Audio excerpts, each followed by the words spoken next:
On le pensait capable de faire jeu égal avec Tadej Pogačar, mais Jonas Vingegaard a lui aussi subi la loi du Slovène dans les Pyrénées. Deuxième avec 4 pieds 17 pouces de retard sur son rival avant la 16e étape disputée ce mardi entre Montpellier et le Mont Ventoux, le Danois de la formation Visma Lease Bike s'est montré ambitieux pendant la journée de repos. Selon lui, Poggi peut aussi connaître un coup de moins bien et il compte bien en profiter. Bien sûr qu'il y croit, bien sûr. Il a fait une préparation axée sur le Tour de France, il n'a pas couru depuis Paris-Nice, il a fait des tests en montagne et s'est isolé pendant des jours et des jours et des semaines pour pouvoir être performant sur le Tour, a analysé Jérôme Pinault après la sortie de l'actuel deuxième du classement général.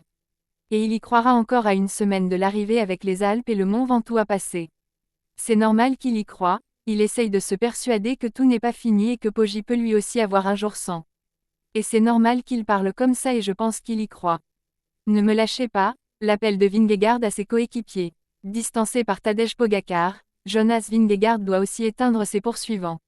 Mais pour y arriver, le double vainqueur du Tour de France, 2022 et 2023, doit pouvoir bénéficier du soutien de tous ses coéquipiers. Ce qui n'est pas si évident alors que certains coureurs de la Visma Lease Bike pourraient vouloir tenter leur chance en solo pour aller chercher une étape sur la fin de course. Vingegaard a aussi vu ce qu'il se passait sur le terrain. Je pense qu'il y a un appel au secours auprès de ses coéquipiers.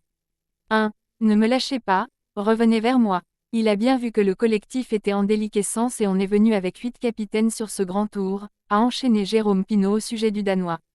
On a bien vu que, dès que la première faille est arrivée pour Vingegaard, les autres ont pris la poudre d'escampette et se sont réaxés sur une éventuelle victoire d'étape. On a vu Jorgensen se faire décrocher pour le classement afin d'essayer d'aller dans une échappée. Van Aert n'est pas du tout collectif, Campenaerts non plus. On a vu ce dimanche Vingegaard lâcher, alors que les autres ont attaqué. Là, il essaye de rameuter tout le monde. Pogačar ne lui laissera rien, il ne lui lâchera rien. Mais, même en bénéficiant du soutien total de tous ses équipiers, Jonas Vingegaard n'aura qu'un infime espoir de doubler Tadej Pogačar. Pour le consultant RMC Sport, le Danois ferait bien de tenter d'aller chercher une victoire de prestige plutôt que le maillot jaune d'ici l'arrivée à Paris dimanche prochain. Maintenant, je pense qu'il reste très inférieur à Poggi et Vingegaard a tout intérêt à essayer, pourquoi pas, d'aller chercher une victoire d'étape.